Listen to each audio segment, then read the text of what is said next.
Assalamualaikum warahmatullahi wabarakatuh. Bismillahirrahmanirrahim. Alhamdulillahilladzi wa kafa. Wassalatu wassalamu ala sayyidinal Mustafa wa ala alihi wa ashabihi al-sidqi wal wafa. Subhanaka la ilma lana illa ma 'allamtana innaka antal alimul hakim. Rabbi syrah li sadri wa yassir li amri wahlul 'uqdatam min lisani yafqahu qawli, amma ba'd. Hadratal muhtaramin wal mukarramin, para alim wal ulama, para hujjaj, para sesepuh, para tokoh masyarakat, wabil khusus Ketua DKM beserta seluruh jajarannya, Ketua Pembina dan seluruh jajarannya, Ketua DKM dan seluruh jajarannya, hadirin hadirat sidang sholat maghrib dan insya Allah dilanjutkan dengan sholat isya rahimani wa rahimakumullah. Pertama-tama mari kita panjatkan puji syukur kehadirat zatnya Allah. Berkali-kali kalau saya menyampaikan ini, karena terkadang ada orang punya keyakinan begini, jamaah sekalian. Mohon maaf sebelumnya ketika ditanya, siapa Tuhanmu? Tuhan saya itu. Tuhan saya itu tulisan. Tulisan yang berisikan nama yang dimiliki oleh Zat yang maha sempurna, yang mana nama-nama tersebut apabila kita mengerti, kita pahami, menunjukkan kepada kesempurnaan yang dimiliki oleh zat tersebut, yaitu zatnya Allah. Maka ketika seorang mukmin ingin mentauhidkan Allah secara benar-benar tauhid, yakinilah bahwa Tuhan yang dia sembah adalah zatnya Allah. Zat yang punya nama, salah satu namanya itu adalah Allah. Di dalam kitab tafsir Ifstirobadi termaktub ada 4.000 nama zatnya Allah. Di dalam kitab Wasailul Wusul ila Syama'ili Rasulillah dikatakan walillahi alfusmin, Allah itu punya 1000 nama. Dan di dalam Al-Quran terkenal dengan Ismul Jami, Allah punya 13 kalau tidak salah nama, disempurnakan dengan nama-nama zatnya Allah yang termaktub dalam hadis-hadis Rasulullah Sallallahu Alaihi Wasallam, kita kenal dengan Asmaul Husna. Barang siapa yang ingin mengenal Allah, salah satunya di samping dengan mengenal, mengerti, memahami sifat-sifat zatnya Allah, maka hendaknya salah satu referensinya adalah dengan dia, sekali lagi dengan dia mengetahui, mengerti, kalau bisa menghafal daripada asma-asma Allah yang kita kenal dengan Asmaul Husna. Jadi ingat, kita tidak menuhankan tulisan, kita tidak menuhankan nama, tapi yang kita tuhankan adalah zat yang mempunyai nama tersebut, munazzahun an kulli naqsin, yang dibersihkan daripada segala sesuatu kekurangan. Mari kita bersyukur kepada zatnya Allah Subhanahu wa ta'ala bisyukril lisan, dengan banyak mengucapkan kalimat tahmid, alhamdulillahi rabbil alamin. Dan dikatakan dalam salah satu maqalah, afdhalud du'a, utama-utamanya doa itu adalah alhamdulillah. Utama-utamanya doa adalah alhamdulillah. Filosofi yang amat sangat luar biasa termaktub di dalam kalimat alhamdulillah. Sampai Al-Imam An-Nawawi Al-Bantani rahimahullah di dalam kitab Kasyifatus Saja, beliau membagi hamdun lillah, ya. Hamdun lillah, memuji kepada Allah, terima kasih, itu dibagi menjadi 4 macam. Hamdun qadim alal qadim, hamdu qadim alal hudus, hamdul hudus ngalal qadim, hamdul kudus ngala hudus. Mujinya Allah kepada zatnya Allah, mujinya zatnya Allah kepada makhluknya Allah, memujinya makhluknya Allah kepada zatnya Allah, dan memujinya makhluknya Allah kepada sesama makhluknya Allah. Ingat, di situ ada kalimat lillah. Pujian itu hanya kepunyaan Allah. Jadi ingat, kita semua, bagi kita yang suka memuji atau kita yang merupakan bagian orang yang suka dipuji, bisa sesama orang ini menjadi orang yang racun meracuni. Orang meracuni selalu memberikan pujian-kepujian kepada orang lain. Ternyata yang dipuji ini kemudian tumbuhlah sifat yang namanya ujub. Apa Pak? Ujub. Gak kayak saya dipuji, gak kayak saya. Lah kadang-kadang orang gak dipuji aja ujub.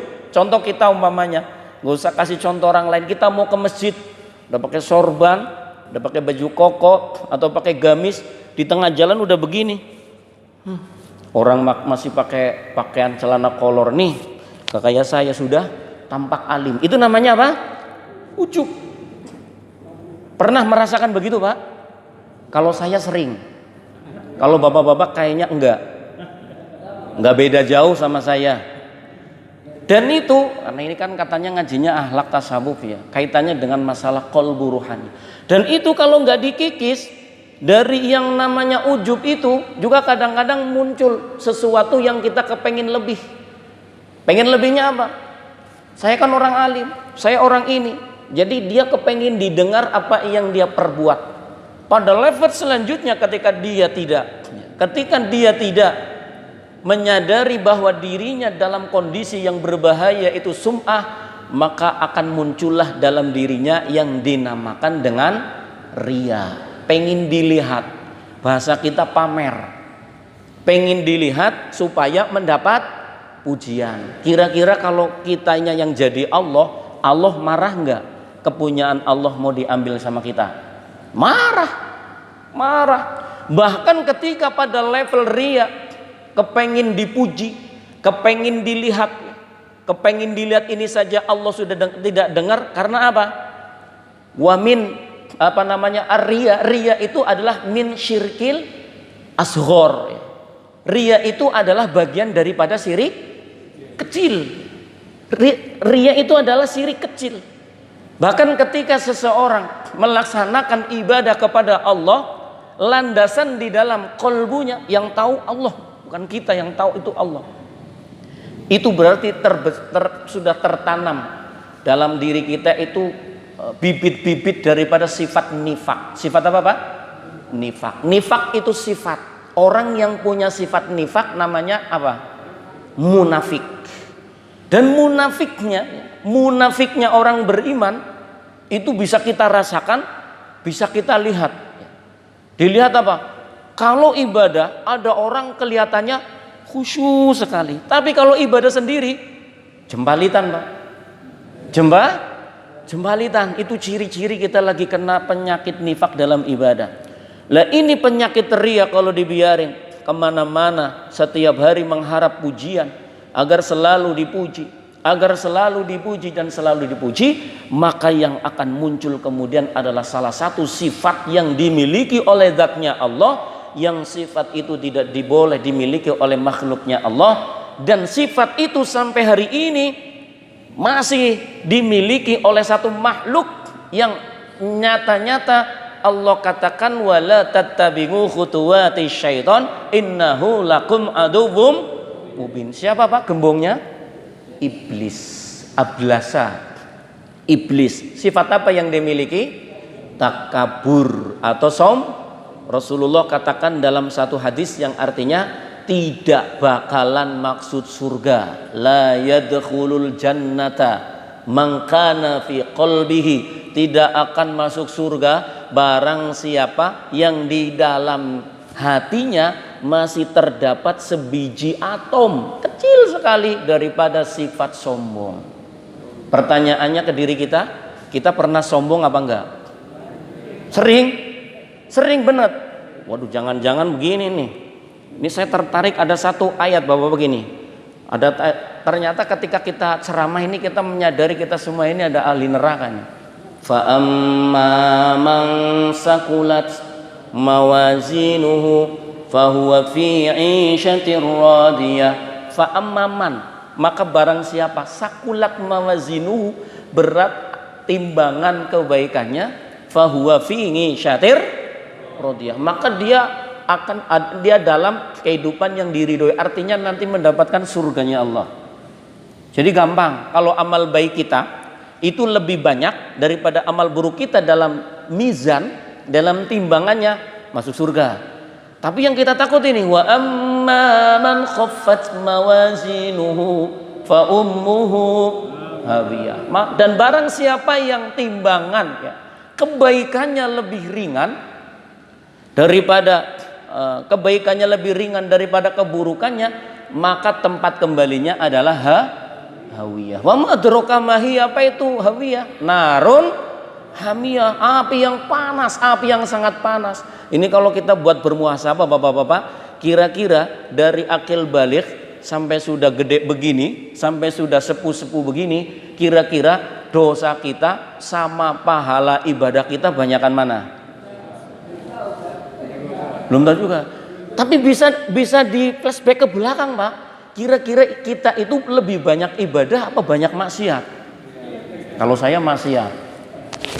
Maksiatnya orang di masjid ngapain? Ngomongin orang.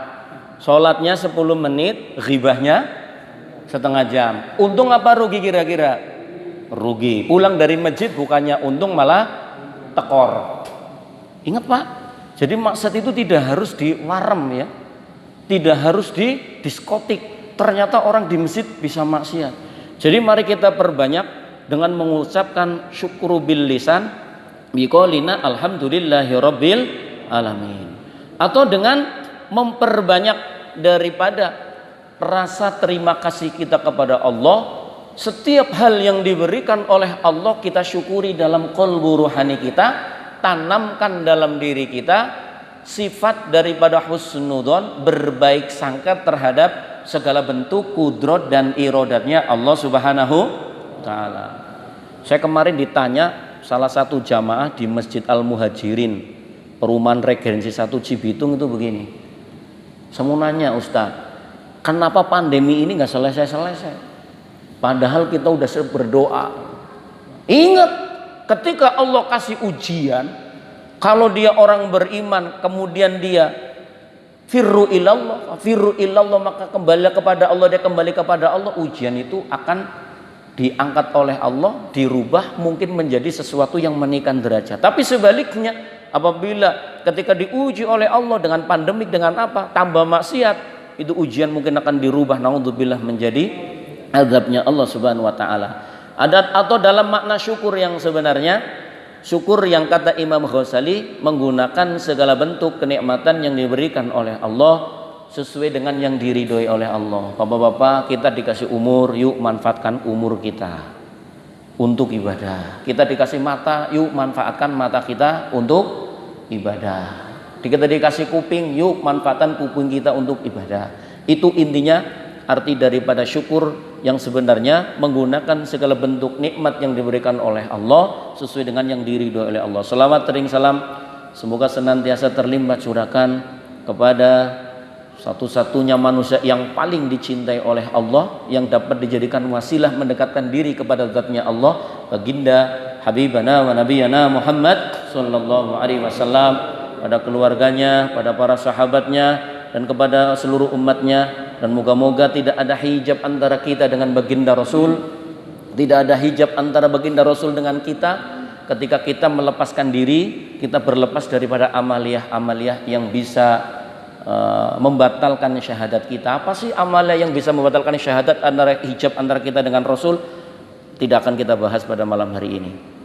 Kita akan mengkaji pada malam hari ini sesuai dengan daripada yang diminta oleh DKM, bahwa saya kebagian membaca satu kitab akhlak tasawuf bahasanya. Karena mohon maaf tadi saya nggak di rumah, saya nggak bawa kitab Pak. Jadi kitabnya saya ngambil di HP.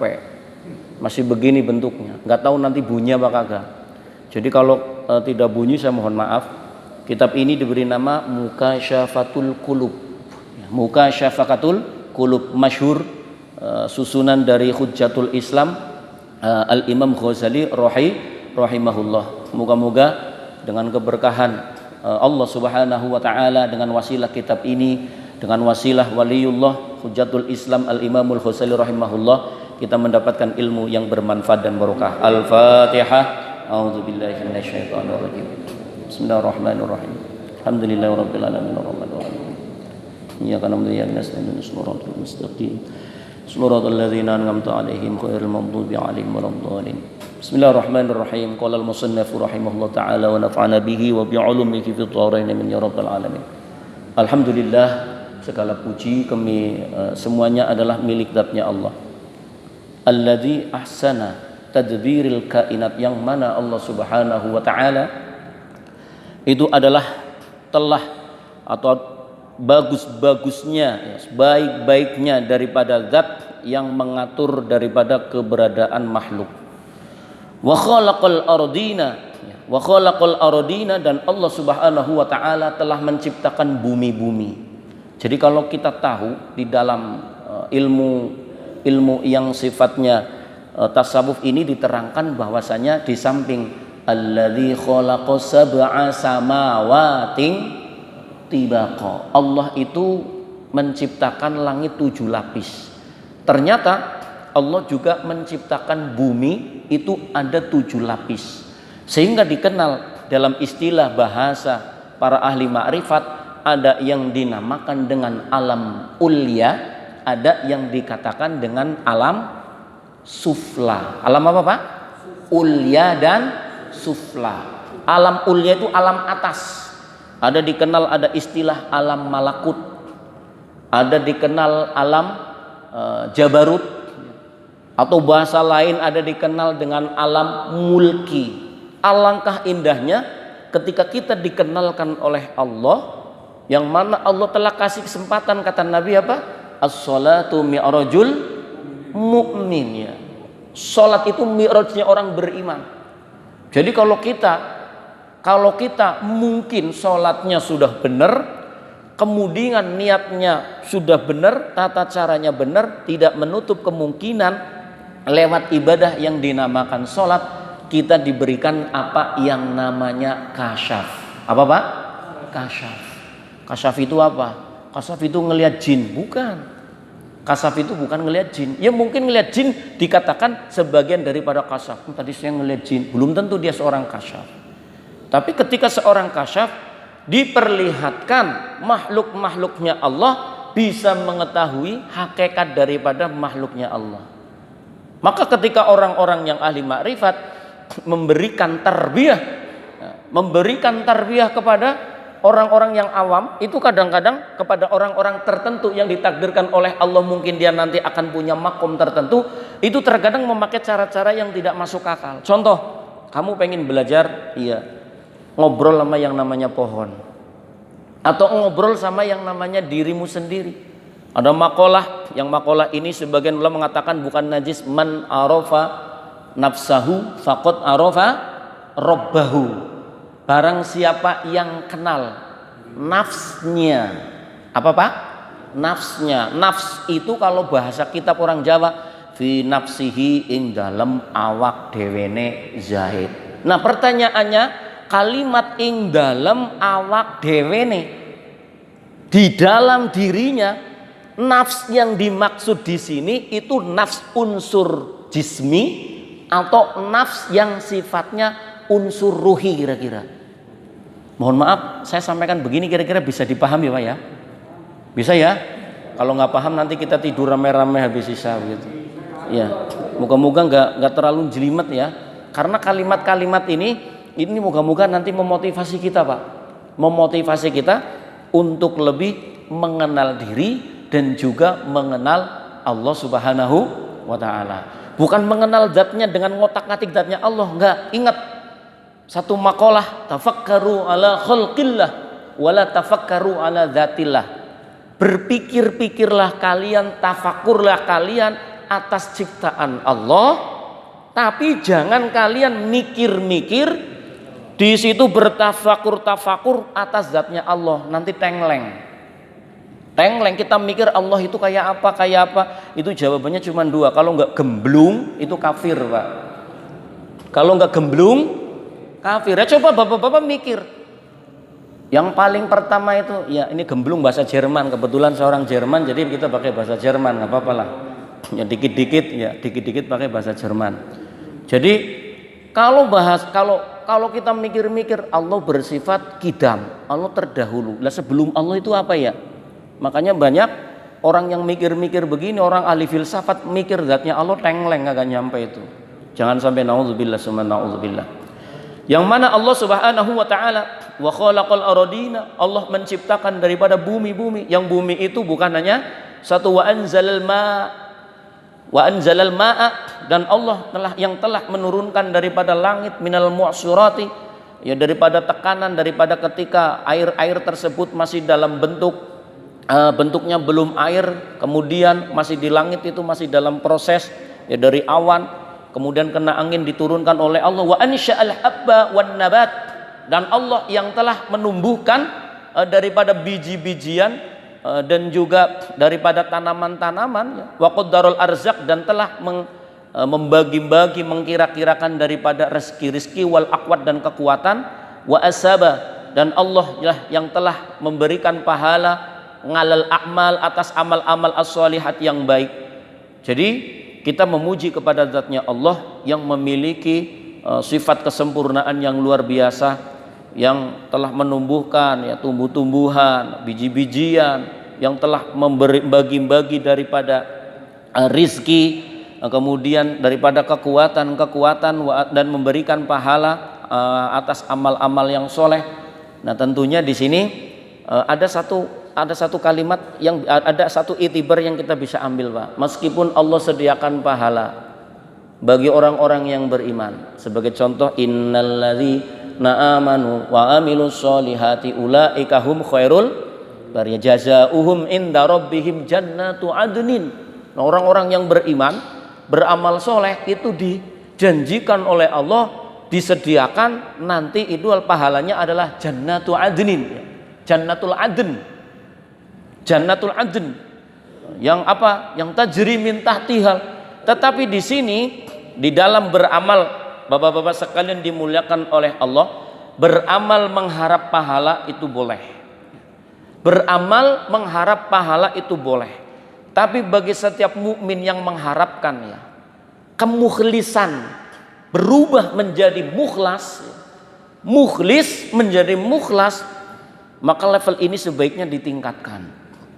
Ketika kita diajarkan satu doa di bulan puasa, nas'aluka ridhoka wal jannah wa na'udzubika min sakhatika wan nar. Kenapa redaksi yang diajarkan oleh baginda Nabi ridhoka? Ternyata derajat ridhoka ini adalah derajat yang tertinggi.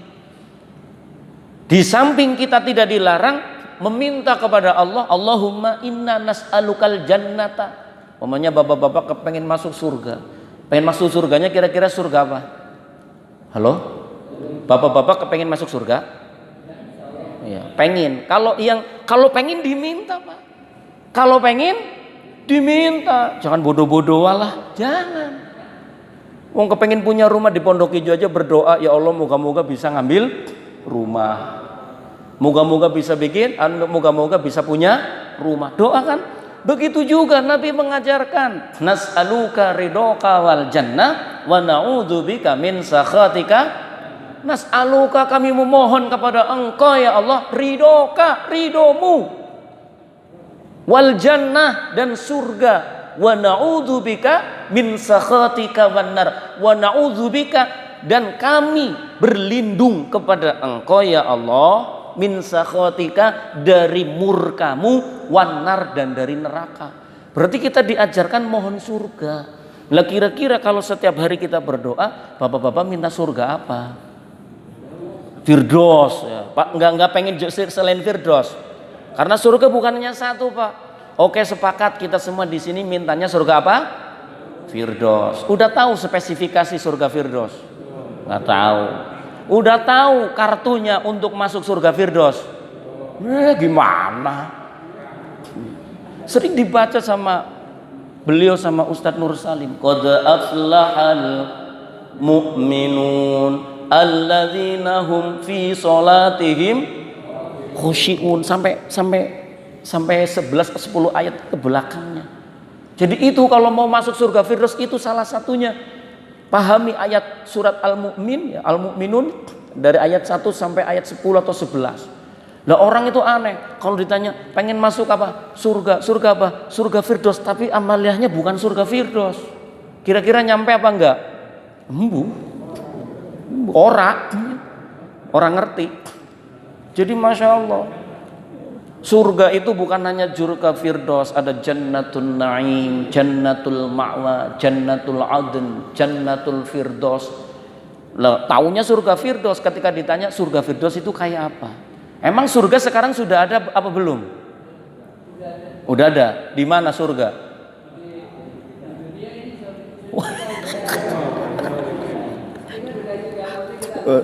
Surga dunia gitu ya. Masya Allah. Tahu Pak surga dunia? Jannatud dunia. Padahal kalau dunia itu bukan surga Pak. Ad-dunya apa itu? Dunia ini adalah penjaranya orang beriman. Ad-dunya sijnul ya. Ad-dunya sijnul mu'min. Dunia ini adalah penjaranya orang beriman. Ada enggak surganya? Ada surga dunia mungkin yang kita rasakan dalam artian makna kenikmatan. Tapi mohon maaf, kadang-kadang kita salah paham Pak. Ada satu surat yang menceritakan nikmat di dunia sering kita baca. Surat apa itu? Idza waqa'atil waqi'ah. Surat Waqi'ah kan di dalamnya itu menceritakan diantaranya tentang nikmat-nikmat surga. Ada bidadari-bidadari yang selalu maaf, virgin, selalu perawan. Orang bayangin, oh di surga itu selalu perawan. Padahal kalau kita tahu surga itu kenikmatannya tidak pernah terlihat, tidak pernah terdengar, dan tidak pernah terbesit dalam hati. Kalau kita bayangin begitu, hati-hati. Suka bayangin kan? Oh nanti di surga istrinya 70 gitu kan. Kata istrinya, lah kalau nanti Abi istrinya 70 saya nggak pernah dicolek dong. Oh dicolek. Karena Umi nanti bakalan jadi ratunya bidadari. Jadi saya hanya milih ratunya, nggak milih yang lain-lain, kata Abinya. Istrinya jadi begini, oh jadi ratu ya. Insya Allah. Kemudian wa ba'da fahada kitabun. Kitab ini adalah kitab yang mana musannaf mengeluarkannya daripada kitab Al-Badi' Hasanin li Sani'il Al-Musamma yang dinamakan Bimukasyafatil Qulub Al-Muqarribu ila Allamil Ghuyub Al-Mansubu, disebutkan kepada ila Syai'il Ghazali rahimahullah ya. Dinamakan waqad samaituhu ka aslihi, dinamakan dan sungguh bahwasanya aku namai kitab ini sesuai dengan asalnya, Bimukasyafatil Qulub ya. Yang mana Mukasyafatil Qulub ini tentunya bahwasanya wa a'udzubillah, dan musannaf berlindung kepada Allah daripada minasyirki, dari menyekutukan Allah ya. Dari menyekutukan Allah. Ingat, menyekutukan Allah tidak harus nyembah selain Allah. Kita menuhankan jabatan, kita menuhankan keilmuan, kita menuhankan harta benda, kita menuhankan kemampuan, bahkan kita riya dalam beramal, itu termasuk mensyukutukan Allah. Hati-hati. Wadzunub waqtasortu fihi ala mi'ati wahdin. Kemudian saya akan membacakan satu khobar. Ja'a fil khobar, telah datang di dalam sebuah khobar, nganin Nabi sallallahu alaihi wasallam annahu qala, dari Nabi sallallahu alaihi wasallam, annahu, sesungguhnya Nabi sallallahu alaihi wasallam, qala, telah bersabda, annallaha, sesungguhnya Allah taala, khalaqa malakan, telah menciptakan malaikat, lahu janahun, yang mana malaikat itu punya sayap.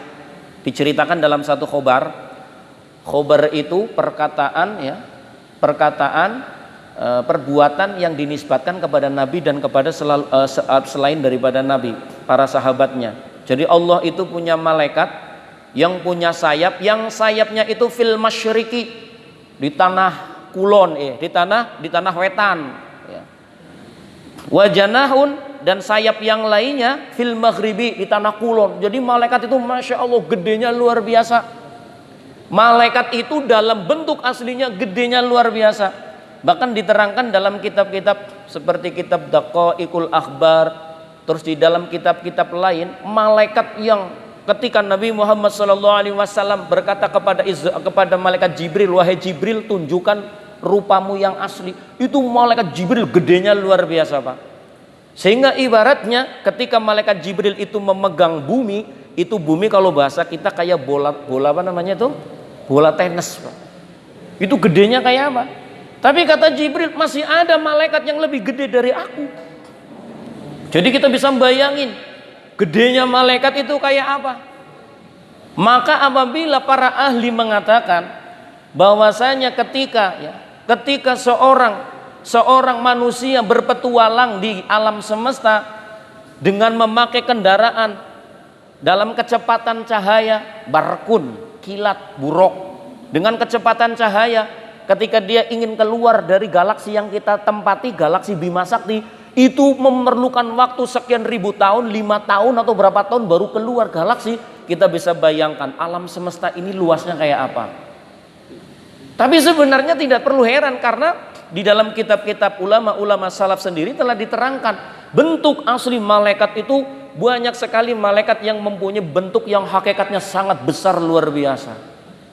Cuman ketika turun itu memperlihatkan karena ada beberapa manusia kan, beberapa hamba-hamba Allah yang telah melihat Nabi. Seperti kemarin Pak Haji Bobi membahas satu hadis tentang ada satu sosok putih, ya, bertanya kepada Nabi, pakaian serba putih, nggak ada kotoran, bertanya apa itu iman, apa itu Islam, apa itu iman, apa itu ihsan.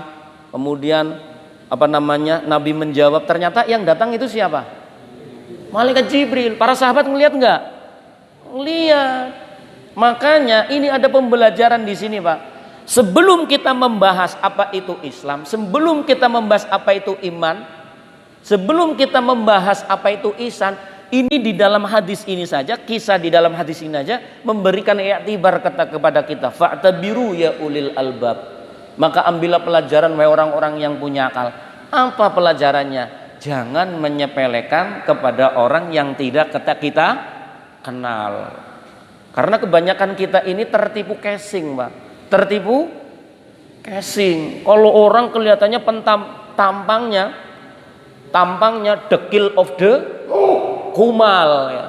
Tampangnya dekil of the kumal, kelihatannya ada bahlul apa segala macam. Nggak ada harganya. Belum tentu. Innallaha yanzuru ila suwarikum, sesungguhnya Allah tidak melihat kepada rupa kalian, wa ila ajsadikum wa ila ajsamikum, dan tidak pula melihat kepada jasad atau jisim-jisim kalian, walakin yanzuru ila qulubikum, tetapi yang dilihat oleh Allah Subhanahu wa taala itu adalah hati kalian.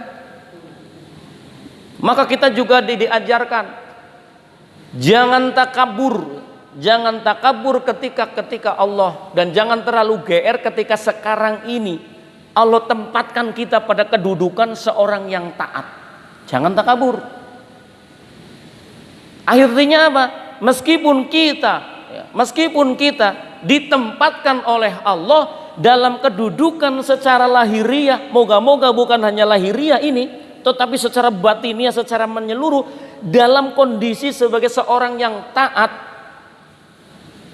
Kalau muncul dalam diri kita kelalaian, Bisa kita sebaliknya. Sebaliknya, jangan berkecil hati ketika Allah lagi kita tempatkan mungkin pada posisi orang-orang yang tidak bisa secara bebas taat.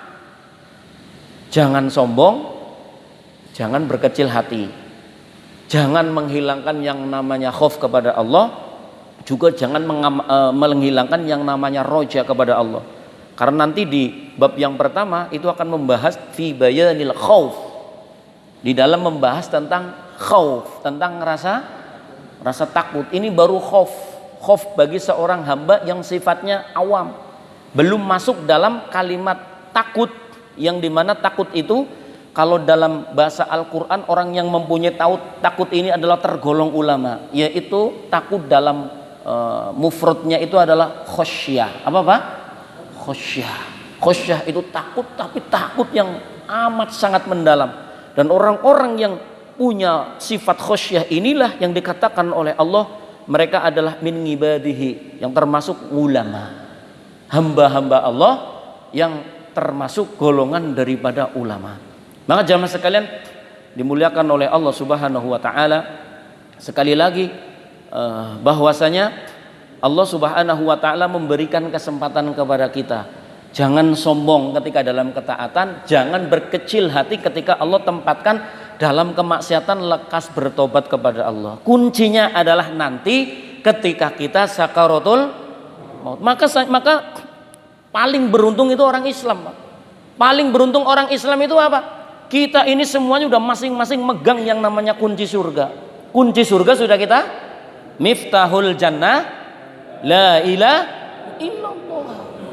Mau punya dosa banyaknya kayak apa, asal kalau mau meninggalnya masih tertancap itu kalimat, tidak terkontaminasi oleh kesyirikan, tidak terkontaminasi oleh hal-hal yang menyekutukan Allah, bahkan lisannya mampu mengucapkan kalimat la ilaha illallah, maka pasti masuk surga. Tapi ingat Pak, ada satu pengalaman kita itu, orang-orang yang masih punya latah-latah buruk.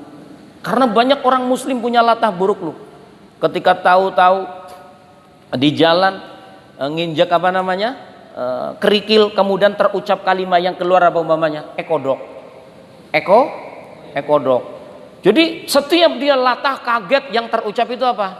Ekodok. Bukan ya Allah, bukan astagfirullah, bukan masya Allah, bukan subhanallah, tapi yang keluar adalah khawatirnya matinya mendadak. Kalau ada dalil barang siapa di akhir hayatnya la ilaha illallah maka masuk surga, kalau barang siapa di akhir hayatnya mengucapkan ekodok pasti masuk belum tentu masuk kuburan ya Pak ya.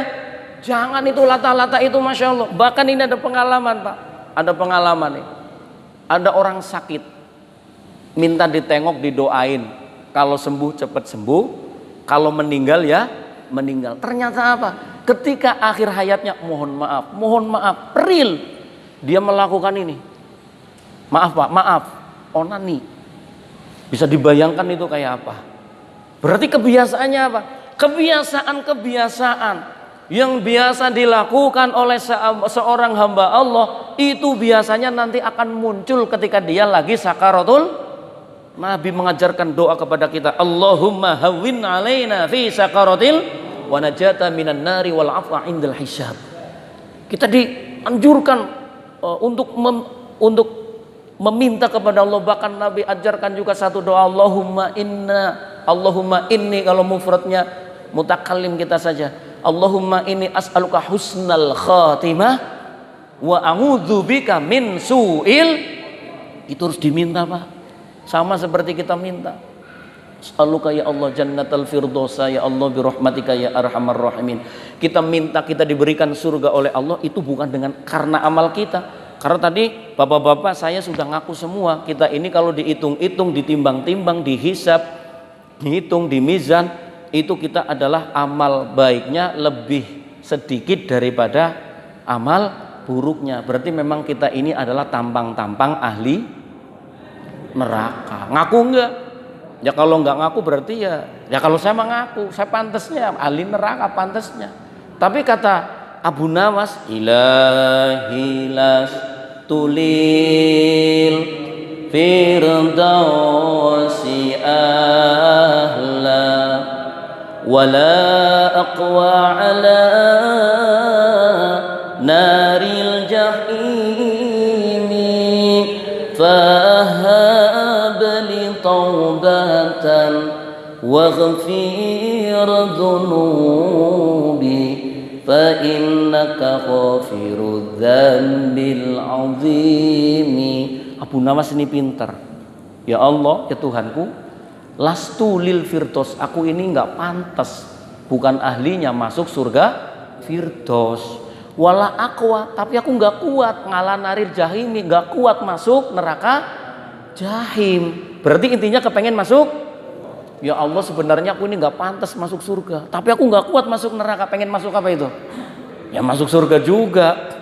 Nah, kemudian di kalimat bait selanjutnya memuji fa innaka ghafirudz dzambil azimi, sesungguhnya engkau ya Allah adalah yang maha pengampun dzambil azimi, terhadap dosa-dosa yang besar. Maka yang kita harapkan kita ini semua adalah al-fakir. Fakir apa? Al-fakir ila rahmatillah. Fakir butuh kepada rahmatnya Allah. Jamaah sekalian dimuliakan oleh Allah Subhanahu wa taala, dalam muqaddimah yang awal ini intinya saya ingin menekankan kepada kita semua, dalam setiap amal yuk luruskan niat. Innamal a'malu binniyat wa innamal likulli imri'in ma nawa. Karena sekali lagi amaliyah fisik yang banyak tanpa diimbangi dengan amaliyah batin yang bersih, ya, dengan amaliyah batin yang bersih, tidak ada nilainya di hadapan Allah Subhanahu wa taala. Nah, bagaimana agar batin kita itu bersih? Kita diajarin sama ulama, sesungguhnya dalam tubuh seorang hamba Allah, dalam sisi ruhaninya terdapat dua kelompok sifat besar. Yang pertama adalah sifatul madhmumah, sifat tercela. Yang kedua adalah sifatul mahmudah. Kira-kira dalam diri kita ini yang dominan yang mana? Kita mengharapkan, ketika kita mengharapkan ingin nafsul mutmainnah, udah isya. Mohon maaf ya Pak ya, nggak titit jadi nggak dengar isanya. Sudah isya ya Pak ya? Karena sudah isya, kita sambung lain waktu. Kurang lebih minta maaf. Kita tutup dengan doa kafaratul majlis. Bismillahirrahmanirrahim. Subhanakallahumma wa bihamdika asyhadu an la ilaha illa anta astaghfiruka wa atubu ilaik. Walhamdulillahirabbil alamin. Kurang lebih minta maaf. Wallahul muwaffiq ila aqwamit thoriq. Assalamualaikum warahmatullahi wabarakatuh.